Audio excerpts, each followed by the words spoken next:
Day Dawns ARKS. Welcome everyone to your Phantasy Star podcast recorded live on May 21st, 2022. I'm one of your hosts, PrinceBrightstar, and with me is Zance. Go ahead and say hello. Hi, hello. We totally didn't completely forget to start the live stream and start it over here. Yeah. Whoops. So many buttons to start a stream. That's kind of one of the more important ones to tell YouTube. Okay, it's time to start the stream. Yeah, very important. Well, anyway, we got to it anyway. I'm here. I no longer have internet issues. Yay. Yeah, glad to hear that. It seems like you have been missing a bunch, but glad to have you here today for certain. Thank you. And I'm glad to finally be back again. So yeah, we and got also, I'm finally getting back into playing this because it actually, I will be honest, it's been like 3 months since I touched this game, so trying to get back into it, get some stuff leveled up. Been enjoying the new event, like the first anniversary event. It's been pretty good. Yeah, that seems to be what a lot of people have been doing, actually. A lot of people kind of dropped off after the second month of Retem, and now they're starting to come back because, hey, it's the first anniversary event, plus Kavaris is right around the corner, so yeah, it's kind of the perfect time to jump back in now. But yeah, so we got, of course, the first anniversary event today that we'll be taking a look at here. Not to mention, we have the designs, the models rather, for some of the items that are going to be released next week for the item design contest. There's also an illustration contest that's going on now. One of the big things today, though, is an interview that happened with Hiro and the development team, so looking forward to going through that. We also got some news from base PSO2. There's no longer going to be any new scratches in there. And we've got a little bit of news from Clementine and Ephinea as well here. But before we jump into all that here, what have been your impressions with the first anniversary event? I'm loving it. Like I like the one thing that instantly caught my eyes was how Central City is. I really like all the different like hologram decorations that they have going on here, especially the big tower. I love that. Yeah, I'll agree with you there. But yeah, so far I've been really enjoying it. Haven't had a chance to try the new urgent quest they released for it, but I've been hearing good things about that as well. Okay. Yeah, no, the urgent quest comes out next week. Actually, the Retem mining one. So you haven't it's not missed that one. It's the mission for it then, or some new mission for this event. That would be the one then at the blue quest counter. Yes. Okay, so you haven't. I haven't tried that yet. Nope, but I've been hearing it's good. It's really good. There's a new boss in there. Ooh. Yeah. Granted, it's a reskin, but it's also sort of like a new fight as well because of how they've changed things up. Yeah, no, I'm. They are giving out the same amount of points that they've given out with previous seasons, I've noticed. But at the same time, we're kind of at that point now whereby it's really not that troublesome to get the points that you need. Especially if you've got, like, extra Star Gem items laying around. You can hand 5 of those in for a 100% point booster. Which will then... I think I was able to get myself, like, around 150,000 points in like an hour or so, just by grouping up with a bunch of other level 40 plus players in over in the what's it called again, the Vanford Lavatory, with the mobs at level 10. So that way it was just sort of like one hit and they're just done. That seems to be the quickest way to do it. Of course, you can also just do it regularly if you're trying to level up characters and such, and that's something I've been working on over the past couple of months. I've been working on 3 alt characters now, just specifically because it is such a hassle still to level up all of your other classes on a single character that I realized, you know what, let me just, since I've got all these extra characters from the base PSO2 days, let me just go ahead and use them to get some of the other classes leveled up so I can take advantage of that quest EXP, that one-time quest EXP. And yeah, by the time you get one class leveled up, the secondary class is at like level 34, and so then it's just another 11 levels out for the other class. And I'm just doing it for title purposes. Mm-hmm. And from what I understand, that they're going to be giving us a bunch of EXP quests again in Kavaris, but we'll be covering that in the interview a little bit later as well. Mm-hmm. You were also talking about all the stamps. Yeah, there are so many stamps you can get. And it just makes me glad that they took the cap of how many points you can earn per week. They took that away. Fantastic idea. That, like, honestly, I am happy they took that weekly cap away. Yeah, they actually took that away back in March, but yeah. it was nice to see that continue into this one, and I hope that's going to continue going forward. I think it will. Granted, now you need more points overall to get everything, so there is sort of a downside of it. But still more reason to keep grinding. True. All right, well, why don't we go ahead and start jumping into the website updates here, and that's starting with the first anniversary website here. And yeah, I agree with you there, Betshijin. They definitely got to remove the cap on the Stellar Graces. Just go ahead and let us collect all of them instead of just 30. So yeah, back on the 11th, the first anniversary event began. Here's a quick little look at some of the screenshots that they took here. Got a new region mag design, and of course you got the anniversary Rappy here. You got the anniversary Artichoke and Randomite, which is out there for a limited time. And of course there are mischief symbols to be found, and the new enemy Captain has been added to all sectors. Have you run into him yet? I have not. So when you take this guy out, he's actually very much like a Macetin, except he drops a ton of capsules. And what a lot of players have been doing is they've been setting up specialized rooms whereby they set a specific password, and then they append like a 1, a 2, 3, or so on. And these are rooms specifically designed to find trials that contain Captain. And when somebody finds it, they message the group, and they all just jump into that same passworded room. Okay. And I've heard of players getting upwards of like 16 of them to show up in like an hour.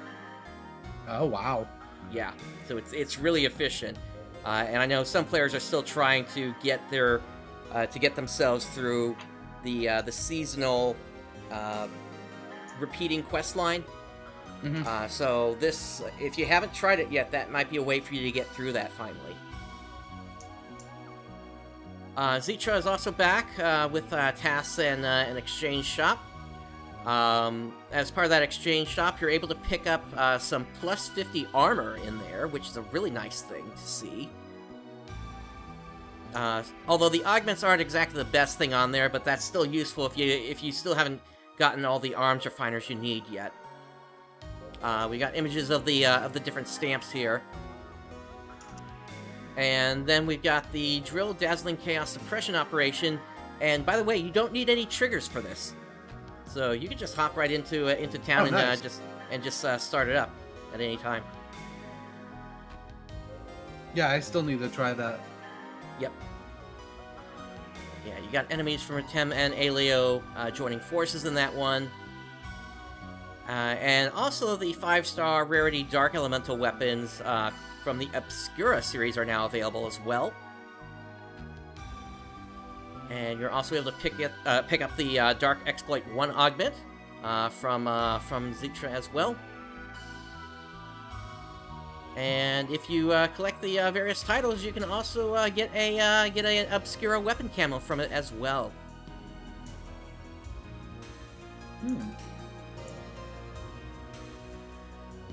Yeah, Betshijin, I know there are some players that are against the idea, but honestly, that's been something that's been ongoing for a little while now, even before this happened. That is true. It was specifically with farming the dread enemies. The dread enemies. Yeah. Yeah, so it's nothing new there.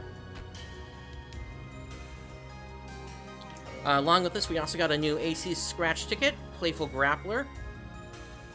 Along with the new Star Gem Scratch as well here, the Refined Form 3. And a new Mission Pass, Season 8. And then we got some stuff coming up in next week, rather. And we'll take a look at that in a little bit here. But let's go ahead and move on now to some of the other notices that have come up since, including this one about Sega banning accounts that received Enmeseta through unauthorized transactions. So they say here they've banned a number of accounts that received Enmeseta through unauthorized transactions from a cheat account that has illegally earned Enmeseta. And they are taking actions as to help maintain fair play and a healthy game state. So they don't really go into detail on what the cheat account was doing, but frankly, that's kind of par for the course here. Yeah. Nor do I think it's basic RMT stuff, and they don't want to reveal what the account was doing to make that much Meseta, because then that would cause people to try to replicate it. Yep. Yeah, no, it's in their best interest not to say what exactly happened here, but basically just be careful out there. Don't try to make any deals that are fishy in any way, especially if they ask you to go off site to purchase Meseta, because that's just against the rules. Yeah, general rule of thumb: if it's too good to be true, it is. Yep. But before all this began, before the first anniversary began, of course, Sega had been doing so well, and then suddenly we had a scheduled maintenance that got extended, unfortunately. Yep. So that happened for the start of the event. Didn't come up until about 7:30 Eastern Time. And then there were some issues that were noticed once the game did come online. First off, all the characters were moved to Central City for... I'm not quite sure why that happened, but that included players over in the Rotem region as well. Just a one-time thing, you could teleport back easily. They did also confirm an issue where in certain quests, the world map icon is selectable, and the log window disappears when players activate fast travel. And then they also noted an issue where the requirements listed for completing the limited time task earned seasonal points 1 and 2 were incorrect. So in those cases, the 250,000 point one was labeled as 500,000, and the 500,000 one was labeled as 1 million points. Oh. But the progress bars actually had the correct numbers listed there. So as long as you ignored the titles of the title, or the task rather, you were fine. Mm-hmm. It's possible, Betsugen, although I would have expected that from this week's maintenance and not last week's maintenance. Mm-hmm. But with the first anniversary, there's also great deals in the AC shop going on. This goes on until the 24th. So if you get yourself a 30-day premium set, you're also going to get one of the N EXP earned plus 50% and the N rare drop rate plus 50%. And then with the 90-day one, you're going to get 2 of the N experience earned plus 50%, 2 of the rare drop 50%, and then the stamp Jinna Let's Go. Now, what they don't clarify here, though, is what the duration on these are. And I'm trying to look that up. No, it doesn't actually say it in-game, which is kind of odd, because I think there's both a 1-hour version, and then there's also a 24-hour version. So, that's kind of disappointing that that Sega did not clarify that in this post here. Mm-hmm. That's odd that they wouldn't. Yeah. But also, with that update on the 11th, there was also just a quick update to the FAQ. This was going into, for base PSO2, when the event lobbies were happening. And you can see that here, along with the schedule for limited time enemies, which once again you can see that here as well.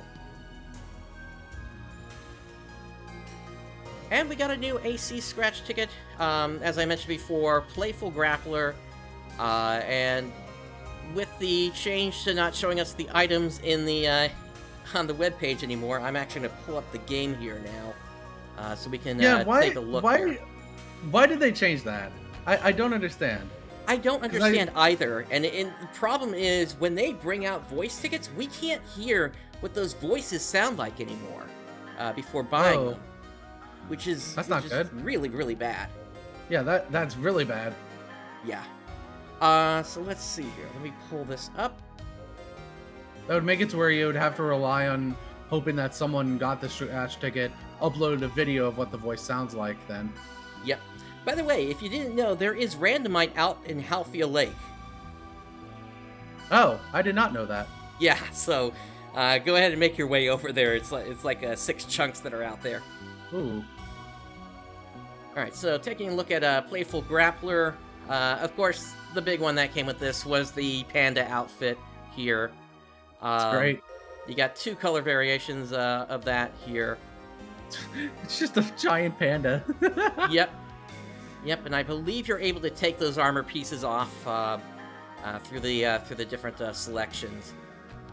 Then you've got the Rasetsu Heat and the Rasetsu Zeal for the Type 1 humanoids, as well as the Yaksha Zeal for the Type 2s, and the Wushu Yangshi as well. Got some different color variations of that. And then you got the Idol Boxing Footwork, along with the Jump Twist, which it's kind of hard to see it here. They did a better example in the preview video for this. Okay. But you're also able to get your character with the female body. What do you want me to do here? I mean, this is going to be an unfortunate thing going forward. Unfortunately, it's great. It's great. But yeah, you can also get your Goku on now if you want to ride a flying Nimbus here. So, there you go. And then they've also got a Sit on Air type of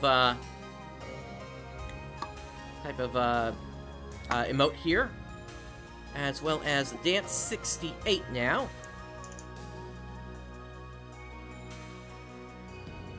We've also got the Gente Parfi, which is basically, it looks like it's an umbrella.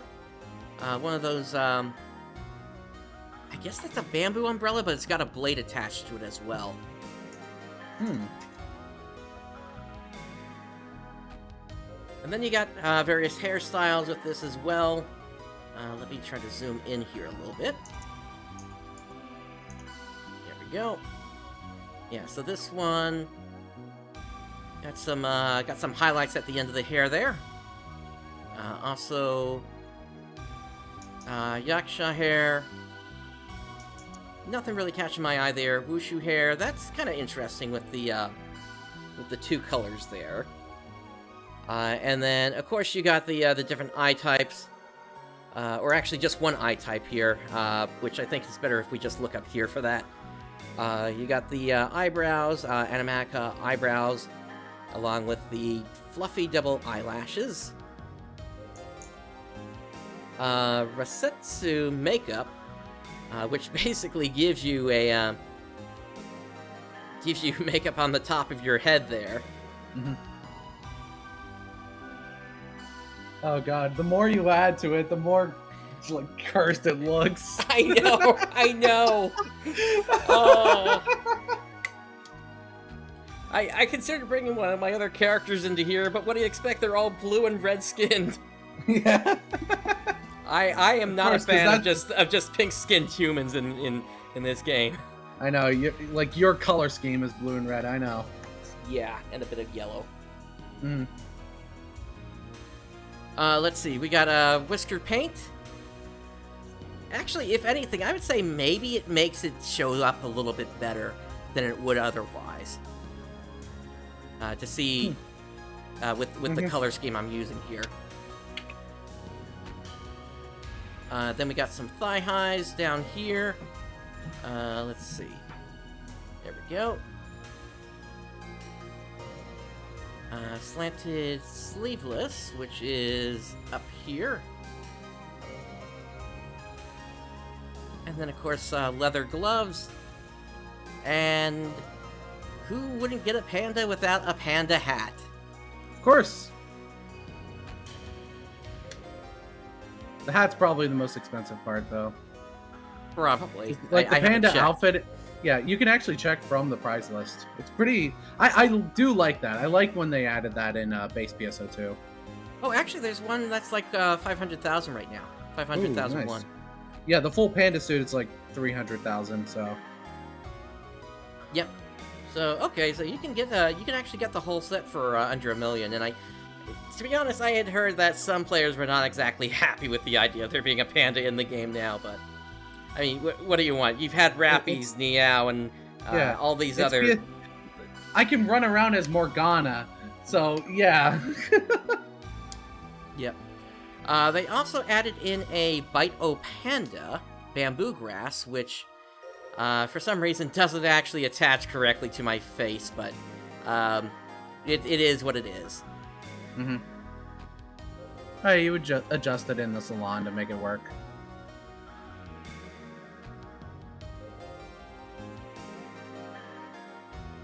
Same with the panda eye patch here. I mean, maybe they're expecting you to have it placed with the panda costume on. Maybe that's what they're expecting. Probably.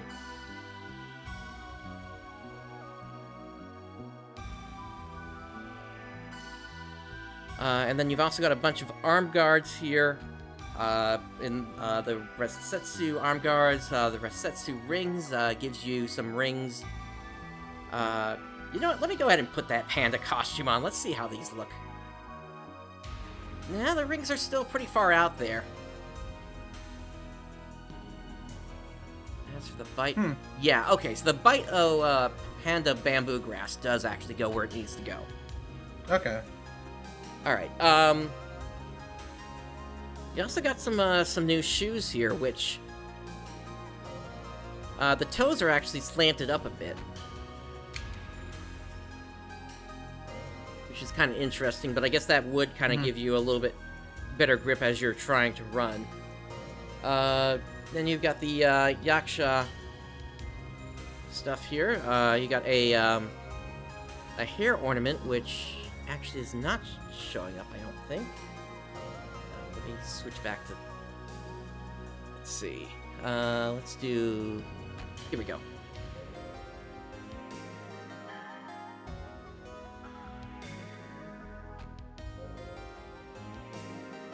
Yeah, so you still got you got more rings here. You've got a Yaksha arm guard, which actually is a lot bigger.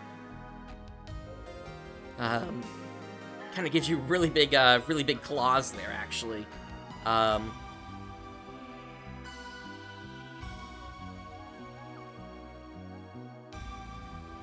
And then you got a set of earrings here. We'll just look for them right up here. This will be the better place to look.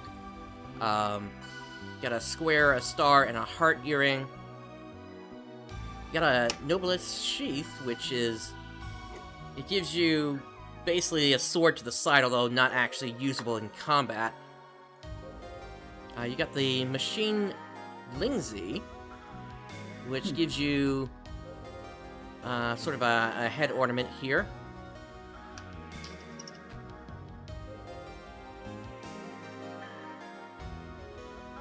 Kind of interesting. And then you've also got a series of floating giant hands. Just floating hands. Okay.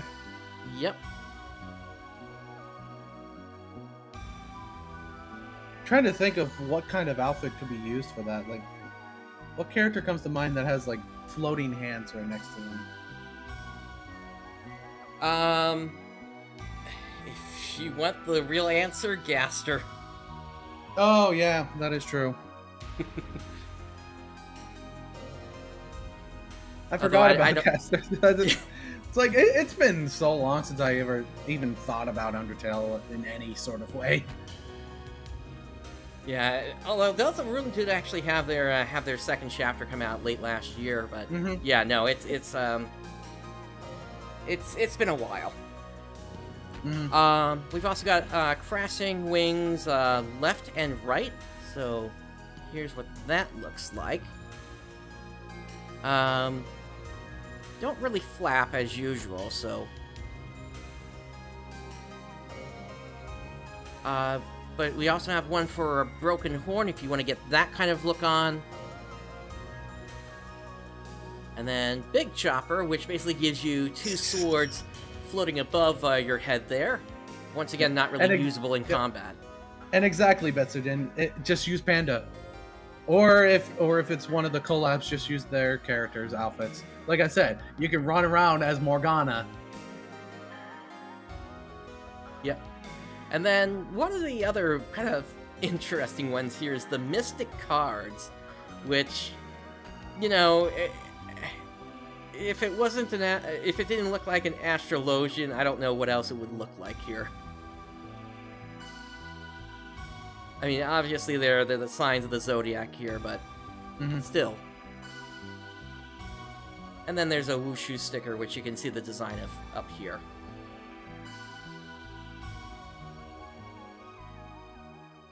All right.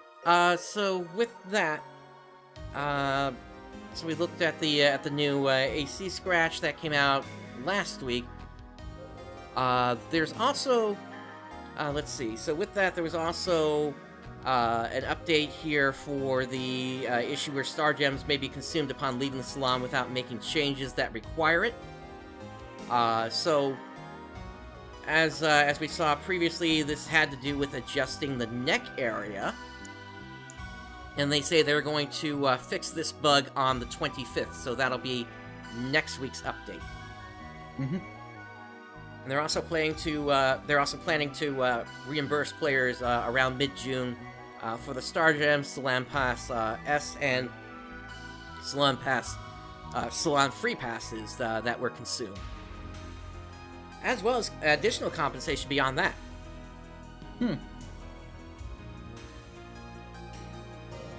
So we'll see what that is, although that may not be more than just a bunch of more Star Gems or something. Also, there's an update on the Salon items that became available due to bugs. Now, this is going back quite a bit here, I think. Yeah, so this is going back to January to February of this year. And basically what they're saying is that there were 2 bugs identified in this issue. Some Salon items requiring tickets became available to all characters on the account that had never used them, and some Salon items requiring tickets became available to all characters on an account where those items should have only been available for specific characters after using them once. So for compensation, they're going to deliver items as an apology. So that being a 100 Star Gem ticket, as well as 3 of the special stretch tickets.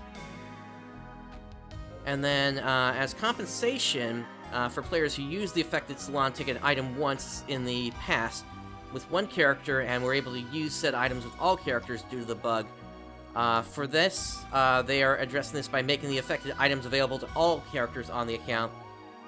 This takes into consideration the fact that some players may have already used tickets for the affected items and deleted the specific character that could use them. Oh, that's nice. Yeah, so they're actually owning up on their bug here.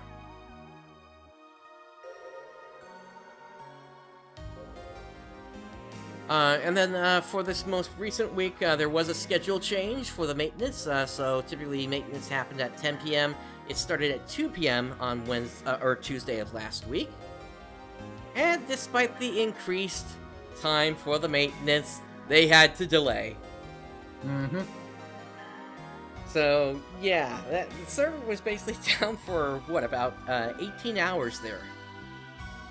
So, Yeah, you would think with all the extra time they took that there wouldn't have been a delay, although we don't know what they might have been doing on the back end. They might have been starting to add the servers in for the Kavaris area, for all we know. Maybe.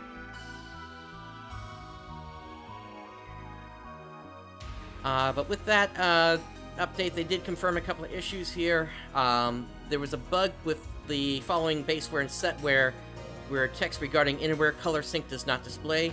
That being the Bravey Fight, the Bounce Olay, Bravey Loose, Bravey Jacket, and the Bounce Boa. Either C or D variants in those.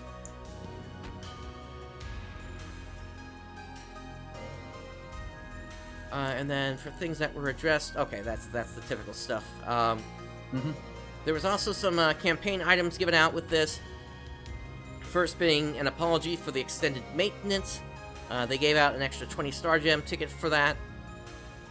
For the main task bug apology, where players who were unable to proceed to the next main task after completing the Learn a Class skill goal for the main task advice from Leo Lin 2, they gave out a free Aleo Yellow battle trigger. It's interesting they only gave out a single one and not 5 of them.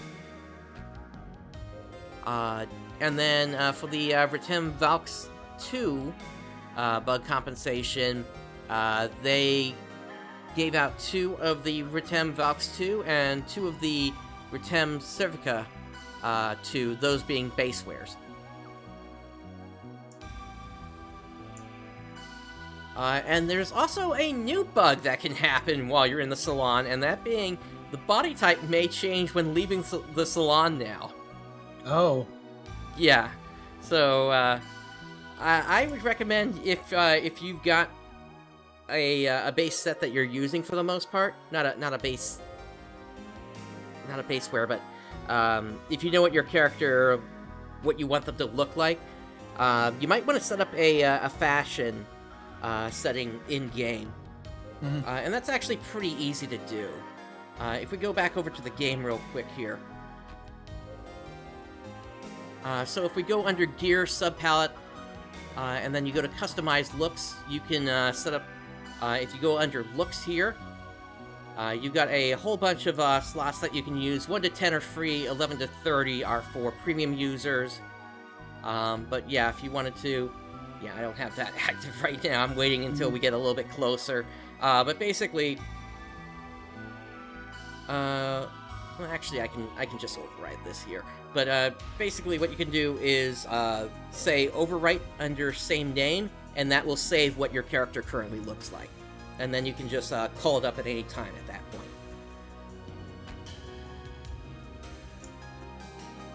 All right. Back to the website. Of course, starting today, a little bit later at 8 p.m. Eastern Time is going to be Premium User PSO2 Day. So those players are going to get access to the typical gifts, the experience earned plus 10%, and rare drop rate plus 25% for New Genesis, as well as the base PSO2 boosts as well.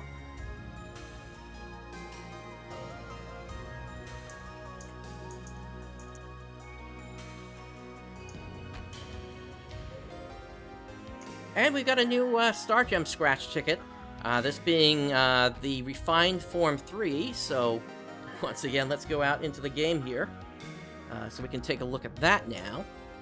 So, Refined Form 3, now this combines a bunch of the old stuff from the prior Refined Forms, so there's still going to be some of those in here as well, but a lot of this is themed around the Phantom outfits from base PSO2.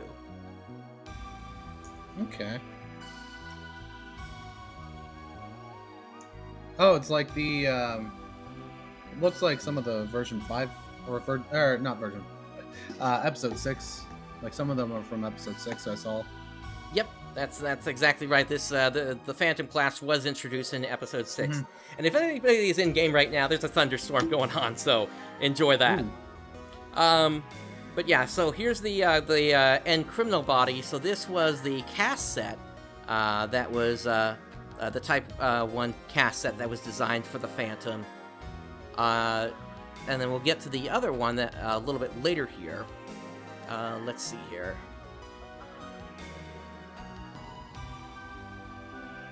Yeah, and then we got the female outfits for the Phantom as well.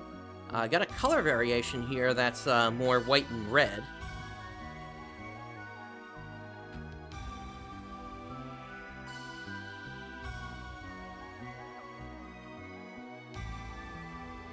And then here is the female body type for that, for the Phantom.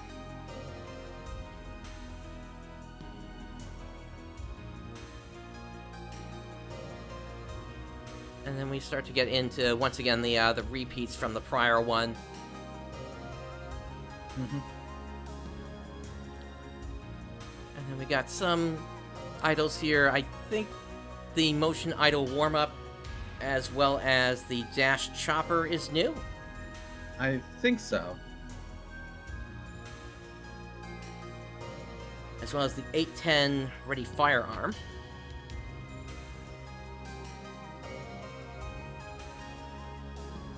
And then maybe the Motion Idol reading as well.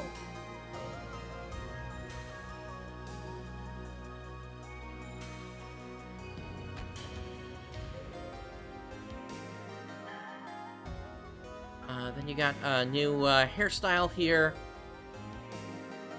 along with the hair for the Type 2 cast,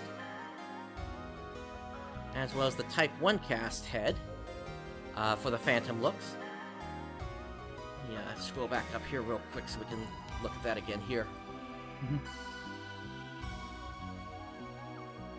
Yeah, there you go. This was one of the better looking ones, actually. I'm curious if you're able to turn off the cape now. Well, you already have that, so you might as well check. No, I don't have. Oh yeah, you have the legs. I see. Never mind. Yeah, I've just got the legs.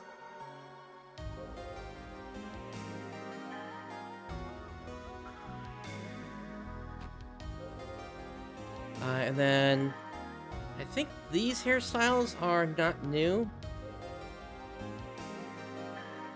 Yeah, same with the mask. I wish they would be a little bit clearer in terms of what was new and what wasn't. Let me see if there's anything on the website for that.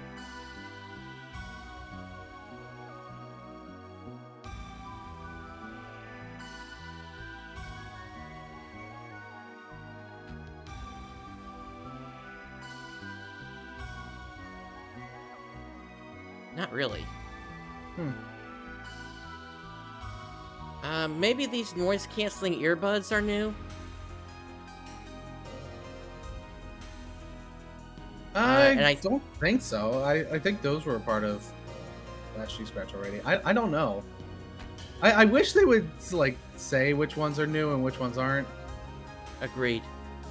I think the Diabolic tongue, though, is new.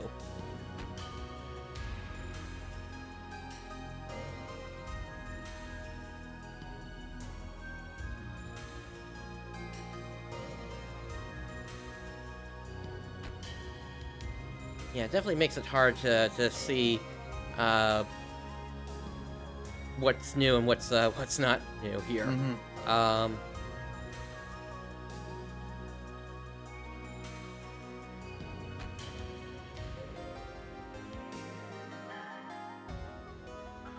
But there are two new music tracks with this one as well. The Trainia Tower and then the First Blow. So I'm still working towards getting those at this point. Mm-hmm.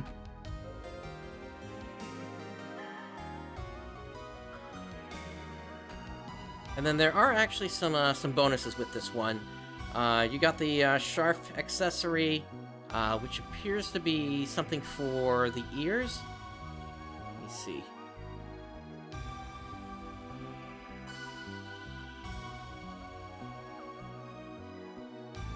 And then the like Nightmare Hair. Say again? Yeah, you can. I love how you can clearly tell which ones are NGS items and which ones are PSO2 items. Yeah. You got the Grim Assassin weapon, which is going to give you a camo for the katana. Yeah. Yeah, no, I'm not sure how that came out. For the rifle, as well as the rod as well. You got the Sharp Hair. And then at 25 goes, you get the Phantom Pose Plus.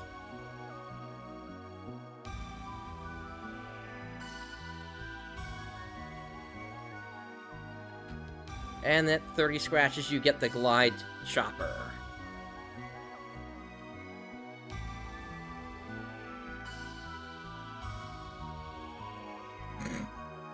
It looks dumb. I love it. Yep.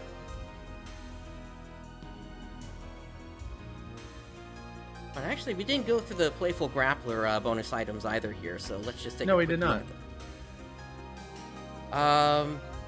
Actually, it's not that much. It's just at 45 times the Glide Cloud Riding. Huh. So, And then it's just very basic stuff. Yeah, so there's a motion dash for the Nimbus Cloud, but then there's also a glide that one requires doing 45 scratches for.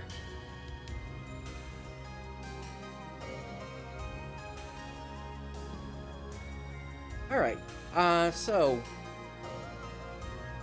I was looking at this before to see this at least indicates what's going away with the next scratch, but really I believe the refined form is going away completely once the Kavaris region opens up, since that's what happened with the prior Star Gem scratch. Mm-hmm. But I guess we'll see. Moving on, players are unable to use their registered Retem Valks 2. So we saw the compensation on that before with the update. Mm-hmm.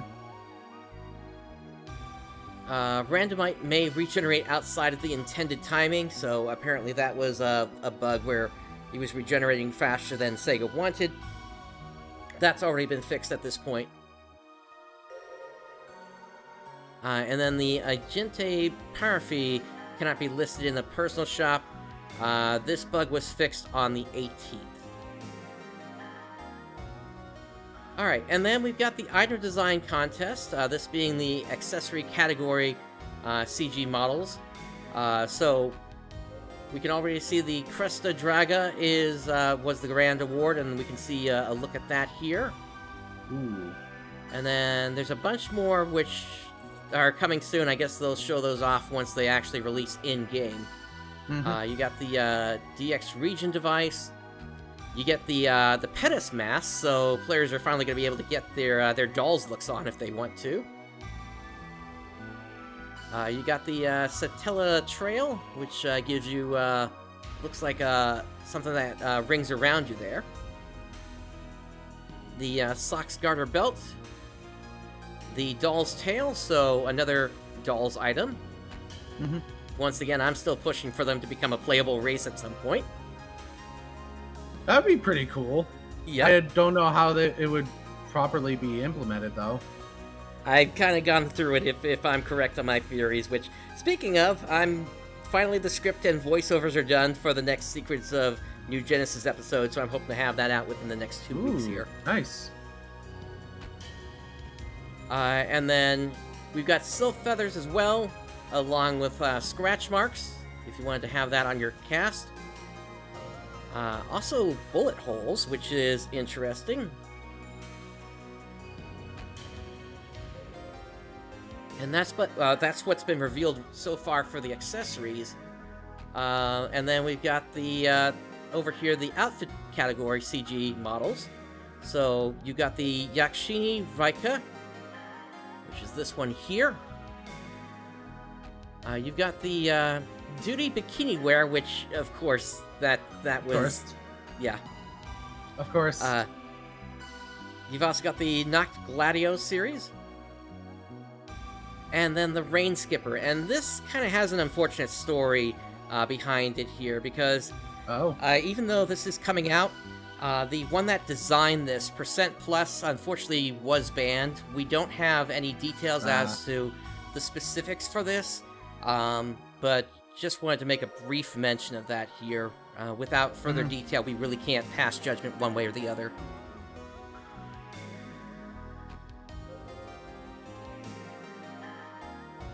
Yeah, and Percent Plus didn't even go into any detail about it either.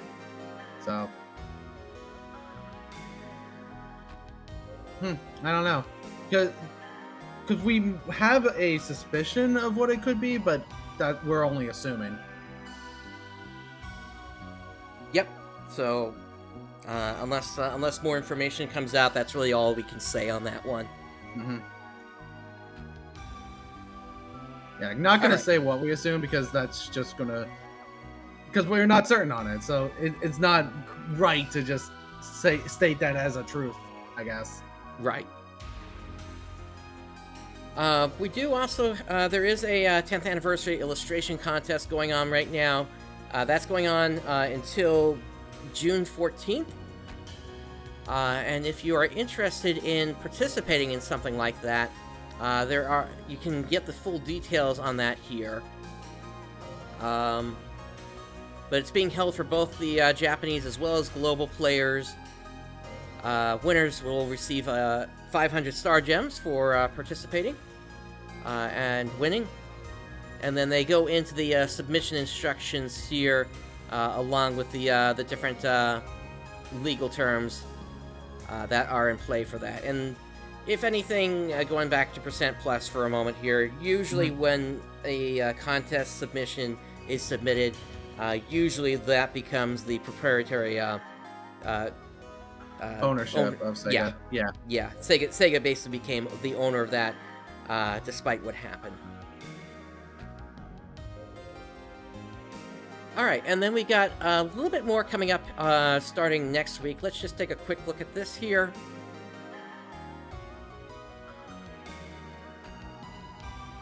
So there's going to be more limited time tasks.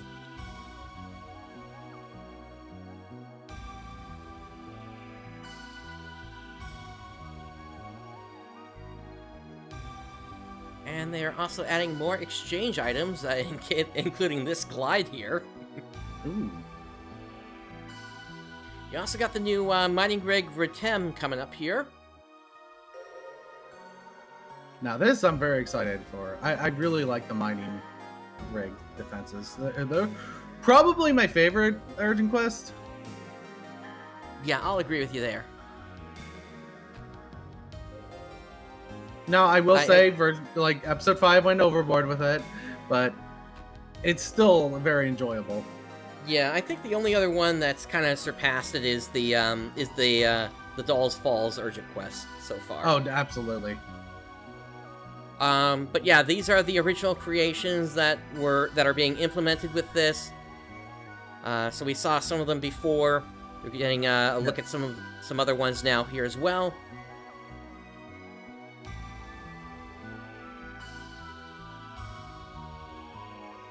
It really doesn't leave much to the imagination there. No.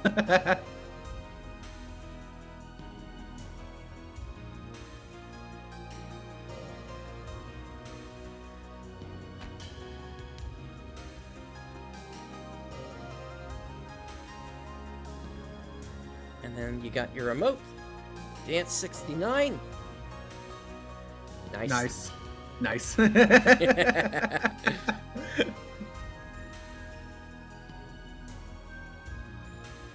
Idle bent back seems interesting. Actually, if anything, that looks kind of like what Lucame Nev did back in Phantasy Star Universe. Along with a dash lightweight. And then you got the seasonal world trial coming, that being for the Stellar Graces.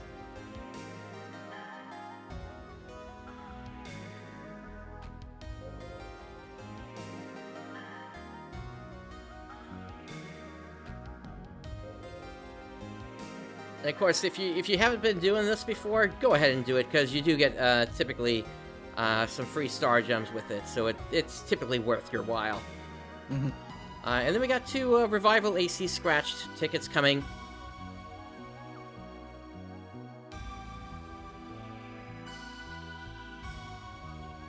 Some of this including some PSO2 spec items, though. Which makes sense. Yep.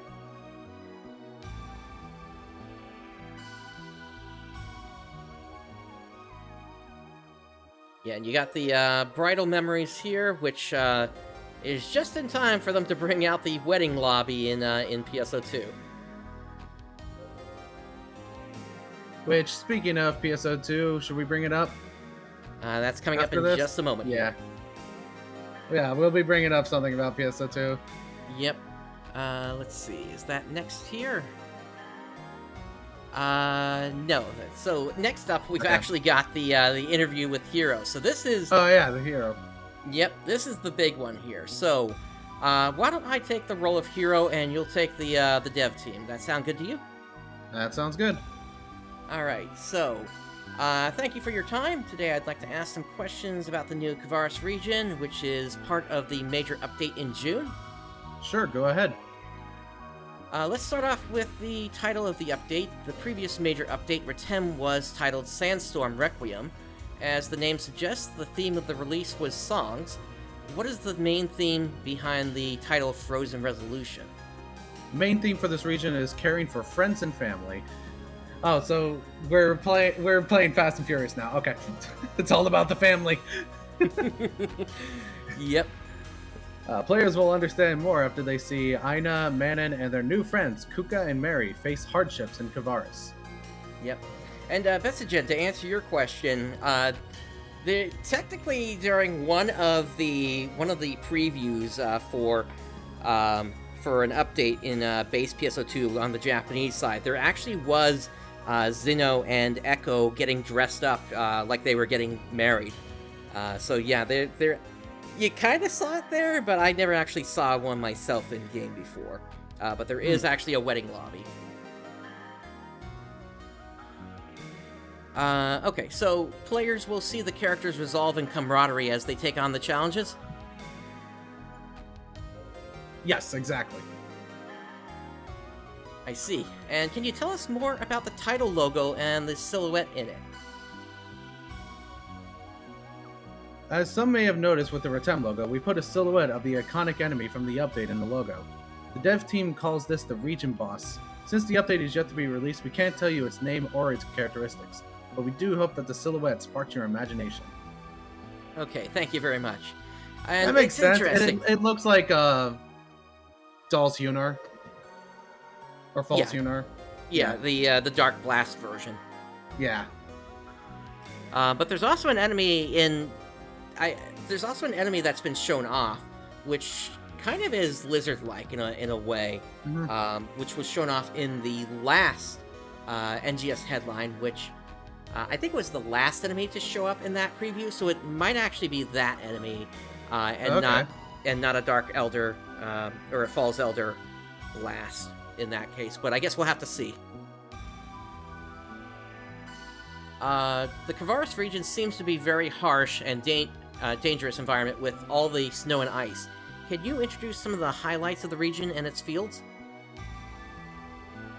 The Kavaris region has sweeping fields of snow as far as the eye can see that make you want to grab your gear and go skiing and snowboarding. It also has landmarks like enormous mountains that naturally make you want to reach the summit. Also, we are adding a new player function that allows you to ride a floating board down the icy mountain and through the snowy fields. Okay, I am really excited to try that. Yeah, that sounds like a lot of fun. It's like the hoverboards in PSU. Make a racing game out of that. Oh, I love it. Yep. Sometimes. Oh yeah. Say what were you gonna say? Yeah, no, I agree with you there. It's definitely gonna be fun for us to see what they make of that. It seemed like there was even like a trial where you were chasing one of the doll's machines and you were on the hoverboards chasing it. Oh, that's great. Sometimes when we think of snowy mountains, we also think of hot springs. So naturally, Kavaris also has hot springs, where we hope players can gather to relax with friends and alliance members. That sounds like a great place to take photos. Retem had spots like that as well, right? Yes, we wanted to add some scenic spots where players can have fun taking screenshots. Okay. I've seen many players post screenshots of Retem's photo spots on social media. So I think the Arkstagrammers out there will enjoy snapping pics of Kavaris too. Arkstagrammers. Yeah. Yeah. On the other hand, there was some mini-game-esque gameplay during my playtest. I believe it was called Field Races, in which you run a specific course on an exploration field. Can you tell us what inspired you to add this to the game? We wanted to implement some multiplayer content outside of combat for a while now. With this update, players will have a new way to enjoy the open field casually alone or with others. Multiple players can compete against each other in races, and solo players can play a time attack mode and try to beat their fastest record. By the way, these will not be limited to Kavaris. There will be 2 in Aleo and 1 in Retem. We've got some exclusive tasks as well, so we hope players can wind down in between adventures and battles. Okay, so now that they're adding this, when are they going to add a new Genesis version of the casino? That I don't know. I really don't know when they're possibly going to do that. But it's this is at least a sign that maybe they're starting to at least give the players more content to do outside of battles, and hopefully things will just improve from here. Oh yeah, because that's one thing that made base PSO2 really good. It's just stuff you could do outside of constantly fighting things. Again, Yep. The casino was one thing. I spent a lot of time there. Could you explain what players need to do before they can set foot in Kavaris? Players need to complete Retem's main story, a happy ending. Players needed to complete all of Alio's stories to go to Retem, so it's the same this time as well. What level do you need to be? Enemies in Kavaris are at least level 37, so players need to be above level 33 with a battle power of 1813 or higher. Which is actually pretty low. Yeah, that is compared- very low. Yeah, so... Liz, what is your current battle power? Because you're at max level. Yeah, I'm just a hair over 2100. Yeah. So yeah, that is pretty low. Now I'd like to ask you about the Kavaris camp, which is the base in Kavaris. Unlike Central City and Retem City, it is not a city, but rather a camp. Is there a reason for this? This time we journeyed to a place that was devastated by Dawns and left abandoned decades ago. There are many arcs in Aleo and Retem that were able to establish cities. Kavaris, on the other hand, is very harsh and unforgiving, and thus no city was formed. The Kavaris camp was set up as a temporary base for arcs dispatched from Central City like our protagonist. But Yep. That makes more sense. Give it good lore reasons why. Agreed. And it's hard to see it in this screenshot, but there is actually a 7th shop in the background, that blue one that you can see. Which, there's actually no lettering on it, so no idea what that possibly might be for. Although, I think they might give an answer to that here, if they don't set it up in Central City. I see. During my playtest, I saw something in Kavaris camp that looked like a beacon of light in the center of the campsite. Can you tell me what that was? It's like a lighthouse for their base camp. That being this tower here. Yep. So that was a landmark. I also wondered if there was a reason the NPCs in the shop are all robots. The story behind that is that these robots were in the Kavaris region before arcs were sent from Central City. They were lost and wandered aimlessly until the arcs came upon them. After studying them, the arcs discovered they had a shopkeeper function, and so the robots tend to the shops now. Okay, it's very convenient that these robots have a shopkeeper function. What? Yep. I'm curious, can we ride the robots to move around the region? That would be cool. Just change that shopkeeper function to vehicle feature. There we go. Well, they actually give an answer here. Okay. Oh yeah, can we ride the robots? Yeah, I just read that there. There are currently no plans. I was asking that. I thought you were asking that. I didn't know that was actually on there. There are currently no plans to make them into mounts. However, we plan to release motion changes where players can ride on them to dash and glide in the future. Adding features like mounts that enable players to move faster than the regular Photon Dash will floor off the balance of the game. So if we were to release something that resembles a mount in NGS, it would be in the form of a motion change. If we release a fast vehicle or mount, we'll limit it to certain areas, as we did with the floating boards. And that makes sense. And plus, I mean, Yeah. we've only got 2 regions left, aside from whatever's going to happen in Halfield Lake. So, I guess we'll see, but maybe they'll be taking that into account for Episode 2 of NGS. I guess we'll have to see.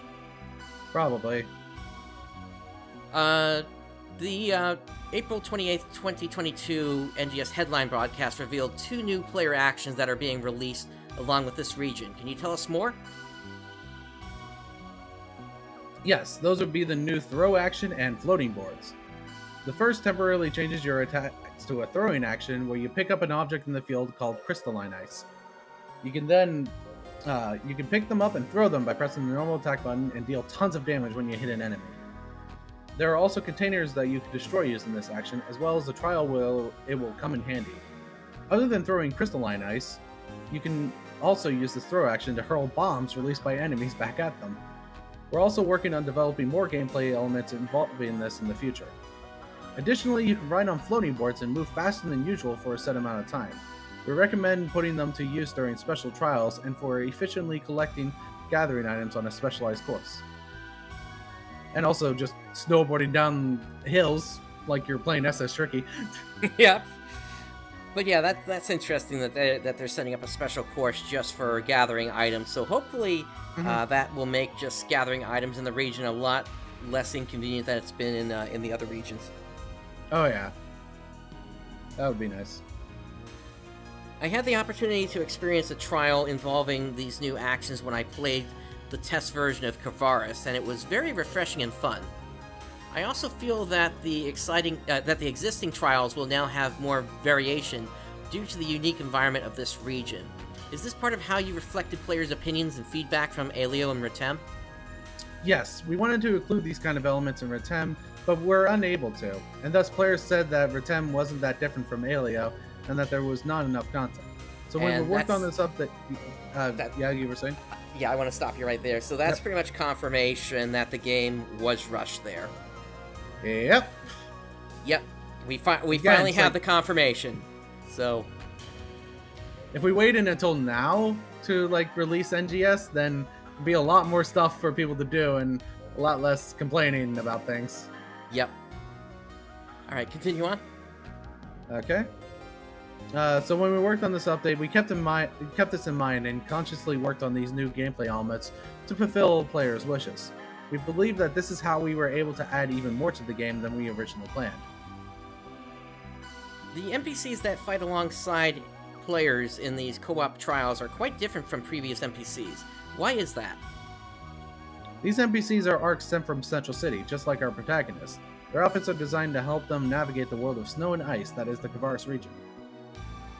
Speaking of cold weather gear, Aina also has a new outfit. Manon's usual outfit is high performance, but Aina's is quite simple. She now has better protection against the cold climate with her new gear, even though her legs are still showing. Yep.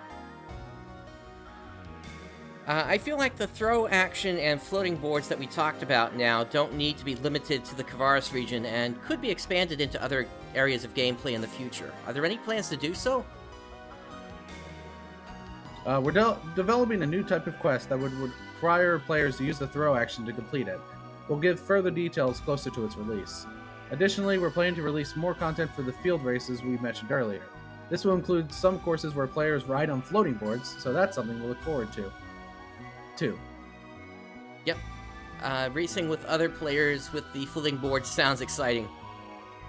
Oh, it does sound exciting. It sounds like a lot of fun. Yep. Like I said, it's similar to the hoverboards in PSU, which you and I actually did that once, and that was fun.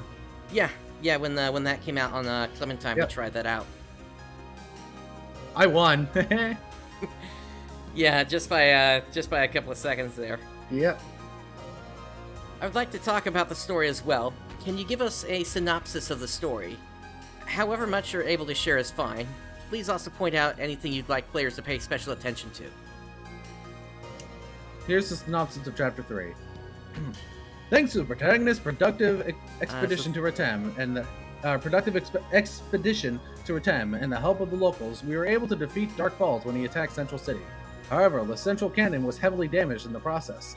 In preparation for a rematch with Dark Falls, Crawford sends the protagonist on a journey to Kavaris to find the missing researcher, Lima, who knows how to repair and further improve the central canon. And that's where the story continues. As for the highlights, we would like players to listen for slightly more comical exchanges and enjoy warm home drama-like developments between the characters.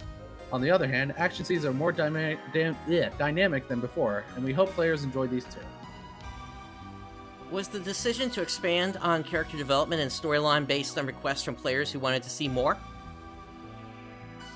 We had been developing these scenes before we received feedback from players, so I wouldn't say so. However, we do think that the story is stronger compared to previous regions. On the other hand, in response to those requests, we decided to release regular mini-events to updates from August onwards. These will provide a deeper look into the main characters and further immerse our players into the world of NGS. So that's some good news to get out of that. Oh, very good news. I see. A lot of times we don't know how the characters relate to each other, so this is great to hear. Speaking of which, some players were speculating about the relationship between Mary and Kuka after seeing the Kavaris trailer from NGS Headline. We can't say too much because it would spoil the story, but we will say that although Mary and Kuka live together, they are not in a relationship. Laughs. Other characters can be involved too, so we hope you look forward to meeting them. I feel that the required battle power in Kavaris is generally on the higher end. For example, the requirement for Battle Dia Purple is 2,744. Looking at the numbers alone, that seems difficult to reach, especially for returning players. Are there any countermeasures in place? To make it easier for players who took a break after completing the story in Retem, we have prepared tasks that will allow them to gain more EXP before they head to Kavaris. In addition, there will be more than 50 side tasks available in Kavaris, so you'll be able to use them to get at least one class to level 60 rather smoothly. Jesus, 50 side tasks. Yeah, no, that's huge for certain. Mm-hmm. I'm glad to hear that it won't be too difficult to level up my main class. At what pace will you raise the level cap beyond level 60? If it continues to be unlocked at this quick pace, I would think leveling up would start to feel tedious. It already is feeling tedious. Yeah, kind of once you get past, level 30 or so. Yeah. We will raise it up to level 65 in October, and plan to further increase the level cap in the December update as well. However, we will also review it depending on how things go. In terms of making it easier to train your character, we will be lowering the amount of earned EXP that gets reduced when the enemy is at least 5 levels higher than the player.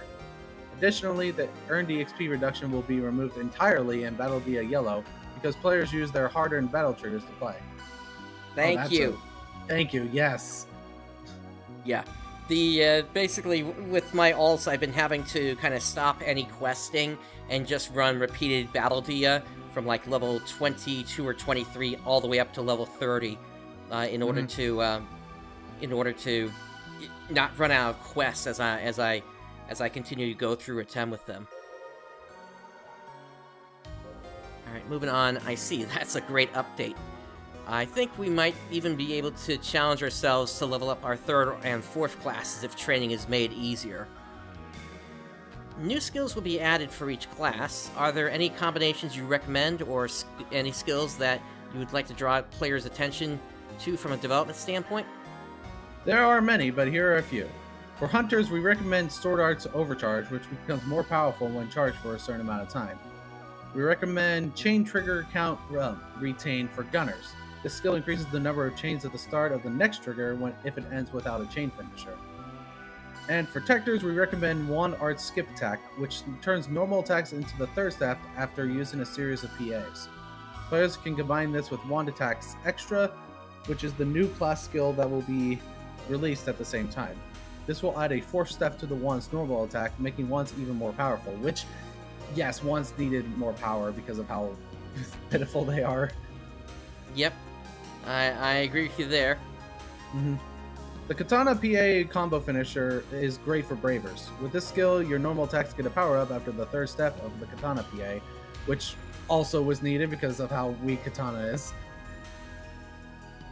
And there will be other skills for each class that will change the way you can play them, so please give them a shot.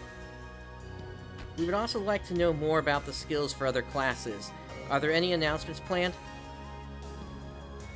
Yes, we will introduce the other class skills in the NGS headline broadcast scheduled for the end of May. Please tune in to get the latest info, which we will be doing a live reaction for. Yep. And hopefully my internet's completely down for that. Hopefully, yeah. Many new enemies, including bosses, await arcs in this region. While we saw some of them in the NGS headline on April 28th, I'd like to hear more about their unique characteristics and how they're different from previous enemies. The new boss enemy, Crocodilus, throws an exploding object at you. Using the throw action we mentioned earlier, players can fight back by throwing it back, which makes this a new type of combat. Proctus Ale and Proctus Retem are new enemies that use attacks from dolls from other regions. Their designs are pretty unique, so please keep an eye out for them. Also, some boss enemies in Kavaris buff up all nearby dolls when they appear, making mob attacks even more challenging. You might even get a surprise visit from the iconic Wowlon, whom many players enjoy fighting. What's the Wowlon? We met him in Aleo. He's the one that kind of looks furry in a way. Okay. That makes sense. That's why I sometimes felt that I took extra damage during my playtest, because a boss enemy was boosting the other enemies.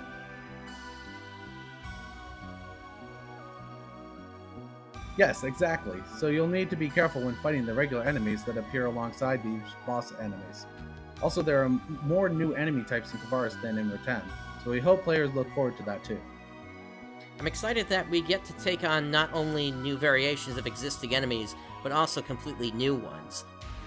I encountered many non-enemy creatures in the fields during my playtest. What kinds of species exist out there? We call this unnamed wildlife environmental creatures. Within the dev team, the ecosystem of Kavaris is more varied than in Rotan.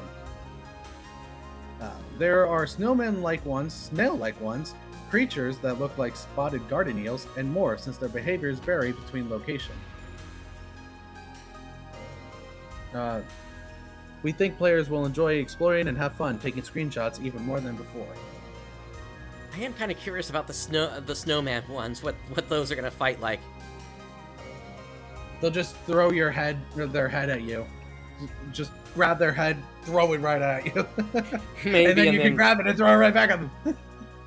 Yeah, maybe they just regrow their head real quick. That would be pretty funny, though. I see. I was so engrossed in everything else that I didn't notice all the different behaviors during my playtest.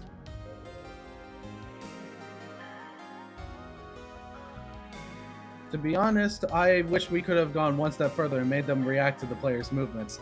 Laughs. I'll look forward to seeing that in future updates. By the way, are there any plans to make mag forms and accessories based on this wildlife?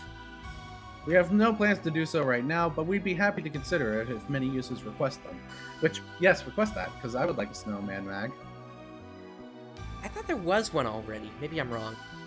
I think there was, but I just rock with my Sonic mag anyway, so... I believe I'm not the only player who's a fan of these environmental creatures, so I hope you do. Will there be 2 types of urgent quests in this region as well? Yes, there will. And one of them, players will fight the Vera version of the previously named Crocodilus. This will be an urgent quest with new mechanics, introducing players to a new combat experience. We'd like to keep the other urgent quest under wraps for now to avoid spoiling the fun. Now I really can't wait for the release. I explored a sector during my playtest where my character took damage just by moving around. Can you tell me more about this? The damage was so great that I couldn't even explore it properly, so I'd like to hear about some strategies to mitigate it. Ooh, environmental damage. Sounds fun.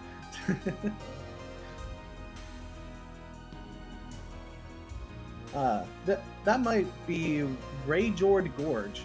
This particular area of Kavaris is a tough exploration sector where you will consistently take low temperature damage. To keep your energy up, you can strengthen your resistance to this damage with boost effects from region mags quick food buffs from Kavaris gathering items, as well as boost items from NPCs and drops. There will also be new augments that boost your resistance to the low temperature damage, so we hope players try a few different methods to find what works best for them. By the way, you'll want to get your characters ready and buffed up for the first week after Kavaris' release, because an extremely powerful enemy will be waiting for you in the depths of Rageward Gorge after that. Yep. And something I want to point out here, Rageward Gorge. So Ray, as in Ray Photons, as in Phantasy Star Universe, Ice Elemental. I'm Bit sorry, of a stretch. I had to point that one out. So about this new augment, I'm a little worried that affixing this to counter the low temperature damage would make my gear Kavaris only and less useful in other regions. Is that so? You're right, in this particular augment would only be useful in Kavaris. However, we have also prepared other augments that combine this resistance boost with potency boost that would be useful in any region. And they do show off a screenshot here of what one of those augments looks like. So the Decold Might, low temperature damage resistance plus 25%, and then melee weapon potency plus 2.5%. So yeah, it's a shame that it's going to be region specific. Although it's also one of the most powerful capsules, at least for the moment, that we're aware of. But we'll see how quickly they release a plus 3% or something like that, and if they actually keep up with this, or if the expectation may be actually once you hit like whatever the level cap is going to be in the next region, that you can just mitigate the damage from the cold just simply by being by having higher base HP potentially. But we'll see how they play that one out. I see. How would players get their hands on these new augments? They drop in Rageward Gorge as you fight the enemies there, so you will need to use the region mag or quick food boost first to get low temperature damage resistance to take on enemies in the sector before you'll be able to get the augment capsules you need. Thank you for explaining that. I definitely want to make sure I get those augment capsules. In the NGS headline on April 28th, we announced that the Kavaris region would come with 6-star weapon series, the Setchill series, and the Evil Eclipse series. Did the user's request play a big part in the decision to release these for all weapon categories? Absolutely. Players have said that they can't create the multi-weapons they want when the series did not include all weapons. For future updates, we plan to develop weapon series that include all categories. Thank you. Yes, thank you. Was the Setchill and Evil Eclipse series apart from other series?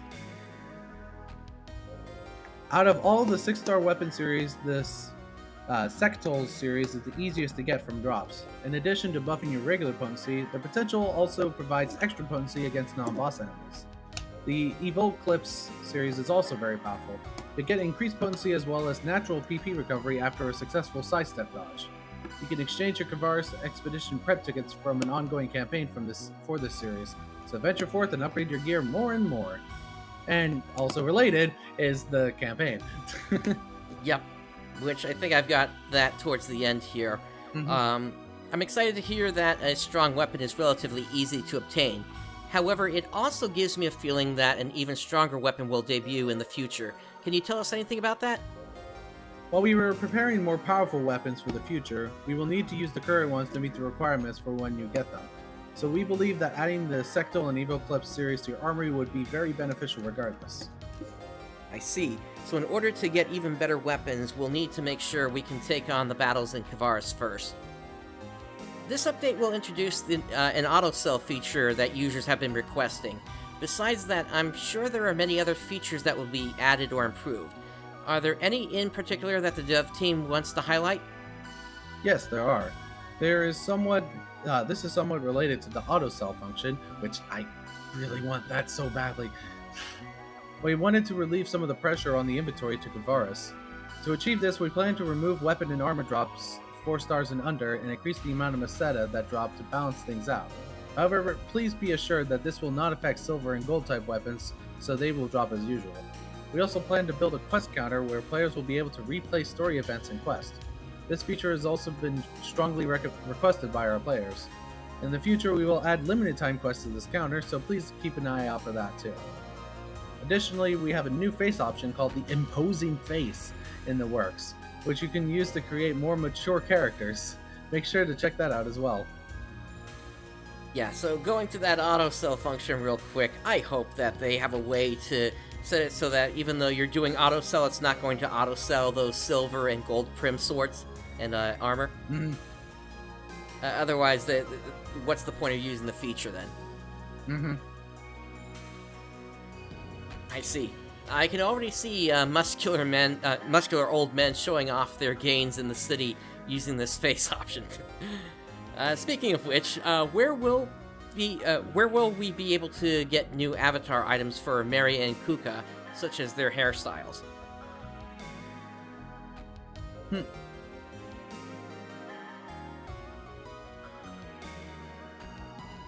Where are we at here? Hairstyles. We plan to release those in an SG Scratch ticket. Yep. Of course, when it comes to like characters in the story, it's always going to be from the SG ticket. Yep.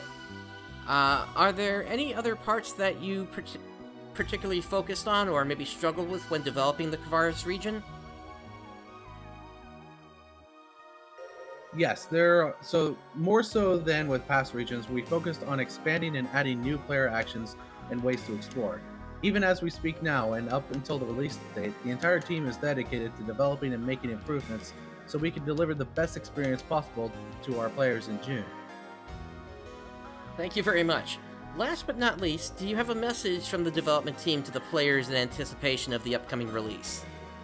Thank you all very much for playing and supporting NGS. And there's a little bit more. Yep. Looking at our development progress, we are confident that our players will like the Kavaris region, and we look forward to seeing you there. Stay tuned for the release of the major update in June, and we hope you'll have fun exploring the Frozen Tundra. Thank you very much. Thank you very much for your time today. So, yeah, we got a lot of details in there. It's possible that blue counter I pointed out before might be the way to replay old quests and story events, if they don't put that in Central City instead. But we'll have to see how that all plays out. But yeah, it's because it's either going to be that or the other guess I had is it's going to be for Zitra and Siandi. Whenever their stuff comes up again. Alright, we also have some other news here for base PSO2, and with this they are ending the distribution of new scratch tickets in base PSO2 blocks. Up until now, players have been able to get the AC scratch tickets through either NGS or PSO2. But now they are only going to do it in NGS going forward. And frankly, I don't think there was much reason to do it in PSO2 blocks, because if you did that, I don't think you were able to actually sell them on the NGS personal shops. I don't know, because I never tried it in the PSO2 blocks. Yeah, neither did I. But yeah, going forward, there's just going to be the Rewind collections, with all the outfits and accessories and everything that you could get from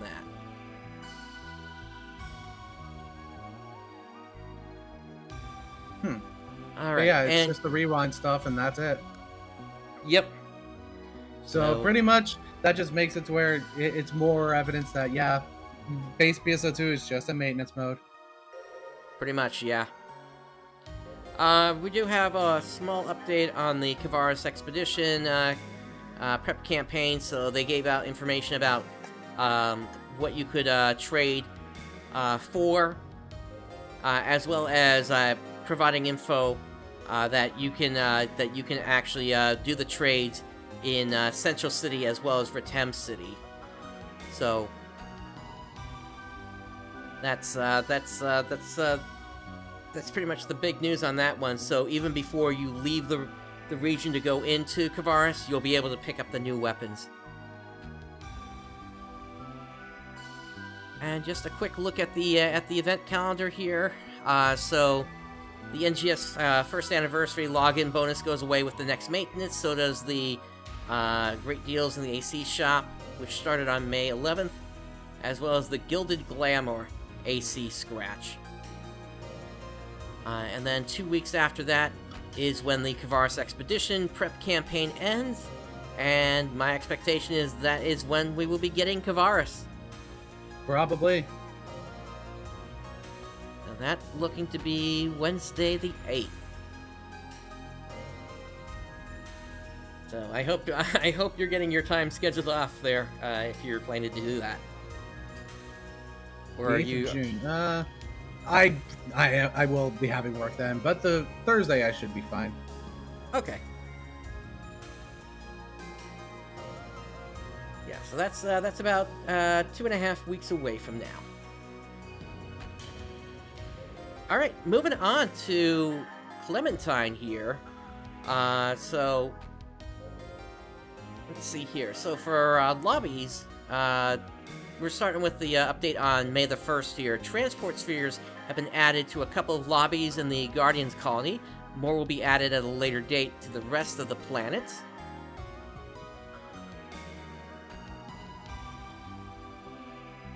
And we also got missions that received revisions. Those being True Darkness, Red Hot Jungle, Robotanical Garden, Snowcap Screamer, Aquatic Mama, and Fantastic Voyage. Yep. And Bessagen, we looked at, or rather, I looked at the mission pass when it came up in the NGS headline. So we already covered that. The following new missions are available with C to S difficulty: Distant Memory, Hooligan Hideout, and Two-Headed Ruins. And a huge thanks to Agrajag for providing these missions to them. The following mission is now available at the Resident Security Department, that being Lonely Encampment. Additionally, all S4 missions now have a level requirement of level 160, with the exception of GAMS. And then the following items are available for synthesis from Photonic Forging Lab: the Sumikiri Nodachi and the Kagusuchi. They fixed an issue where S-Gold Dagger had the wrong photon point stat on the second grind level. They fixed an issue where some SmartLink items were completely wrong versions. Many new custom items have been created and added to some of the above revised new missions. And details will be added soon on that. The Easter event has concluded with this update, and 3 titles will be available to claim each of the 3 manufacturer weapons for 1 month. Additionally, all boosts that were previously detailed were active until the most recent update.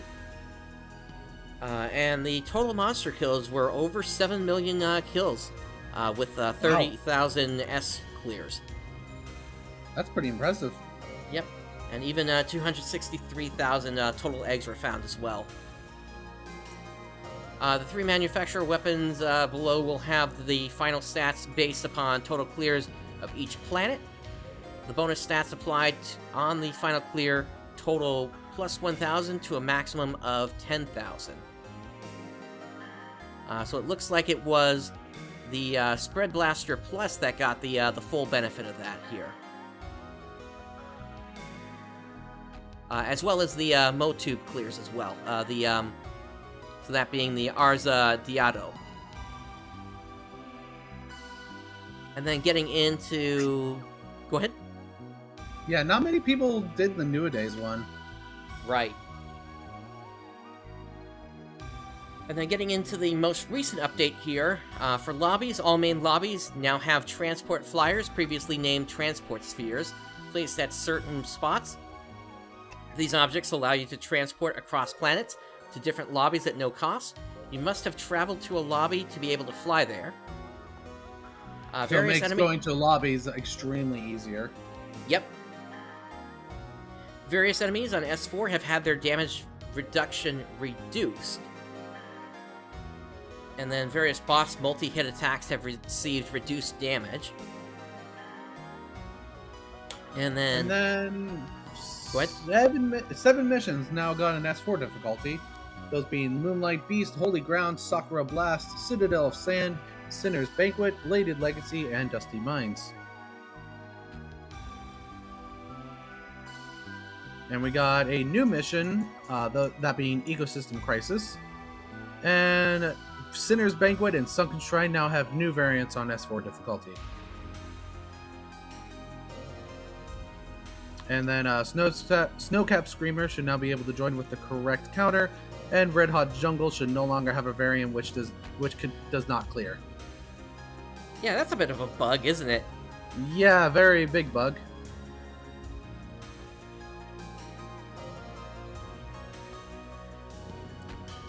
And then the Theodoru range has been increased. PA EXP plus 100% board description now properly says that it takes 99 PA fragments. And the following items are now available for synthesis from Photonic Forging Lab: the Rappy Duke, Kakwane Duke, and the G Colony Maduk. And then lastly, under System, the boosts from the Easter event have concluded with this update. Alright, and then lastly, we got a couple of quick updates from the Ephinea server as well here. Do you want to take these? Sure thing. We got, and this one has a pretty interesting one. So, a high-resolution HUD fixes and changes. The mouse cursor in the lobby bursting screen will now behave properly in the high-res HUD. Quest loading screen now scales. The mini-map in the top right corner of the HUD now shows the same area for all HUD resolutions. And that starts at scale 130%. The icons on the minimap are scaled for visibility, and item pack area map option will zoom out much closer to the same level. And the text used for damage numbers, misses, and Meseta loss now scale properly with both resolution and high resolution HUD. It should be roughly 1.4 times the size of the HUD HP numbers. Makes it easier to see, I like that. Yep. General changes, we got added support for default and custom textures in the data file or folder. This provides a mechanism for loose files instead of packing everything into item texture ep4.afs and item model ep4.afs. And the folder structure and default files will be added to the launcher soon to fix the duplicate cache ID issues for Devil's Tail plus Purple Ring textures, Tyrole's Parasol item, and Tecker features. More info will be posted later. Credit to Soli for most of the information of this. Added support for new XVM, I don't know what that is, to cover all photon colors in the item PMT. A default file will be provided on the launcher along with the duplicate cache ID file.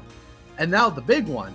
The 50 item floor limit for the host has been increased to 700 items inside non-joinable quest.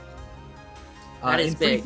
Yeah, that is massive. It means, like, if something dropped and you weren't able to get over to it because you're too busy fighting things, now it won't despawn. Yep. Still has But some in limited... free-field and government quest, the limit is still 50 because people can still join that freely. Yep.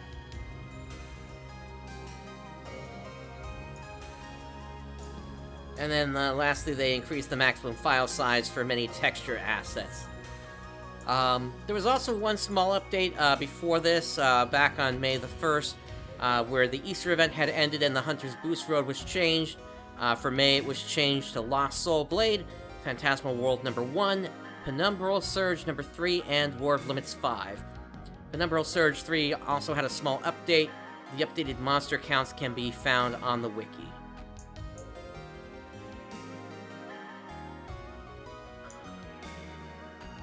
Alright, so that pretty much brings it to all the website info that we have here. Yeah. We're basically 2 weeks away from Kavaris at this point. Is there anything else that you're kind of hoping to see at this point? I just, like, I want more easier ways to grind EXP. Not just through, like, the tasks like that, but, like, similar to, say, the keys. Like the gold keys and the rainbow keys and base PSO2. Gotcha. So you're looking something similar-ish to that. So something where it's like there's a boosted, limited kind of thing, where all the enemies just kind of line up in front of you. You take them out, but they have a boosted experience rate on them. Yeah, I think we kind of are starting to get to the point where we might need to start thinking, or Sega needs to start thinking of doing some kind of like, I don't know,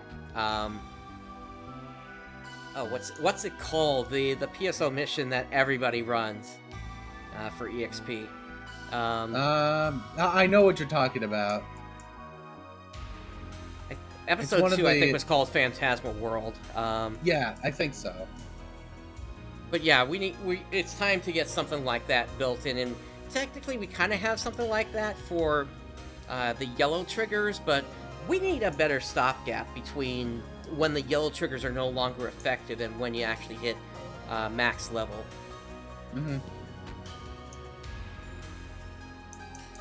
Anything else you want to see? Towards the Future, that's what it was called. Oh yeah, Towards the Future.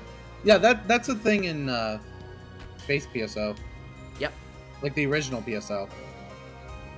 I run that all the time on Ephinea because I try to get my red ring, and I still don't have it.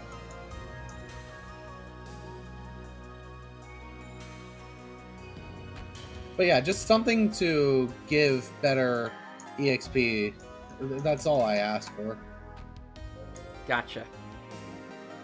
Yeah, for me, I'm definitely hoping that what we're going to see in Kavaris isn't just simply what's on the surface level. I'm hoping we're actually going to go inside the inside potentially the caves and actually have like completely other zones inside of there.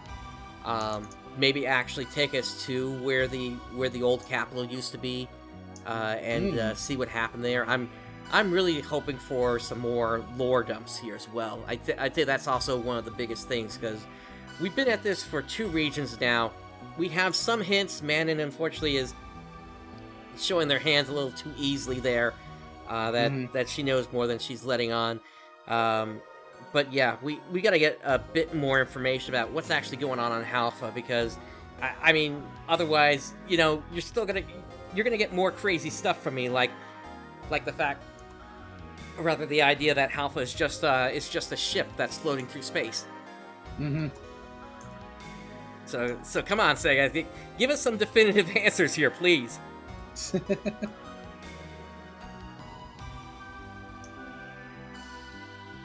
All right, anything else you want to bring up before we close out? Nope, that's all I have. All right, that's the same for me. And so that brings us to the end of this episode. On behalf of Xance and myself, thank you for joining us today. Day has dawned. Have a great day, everyone. Got it.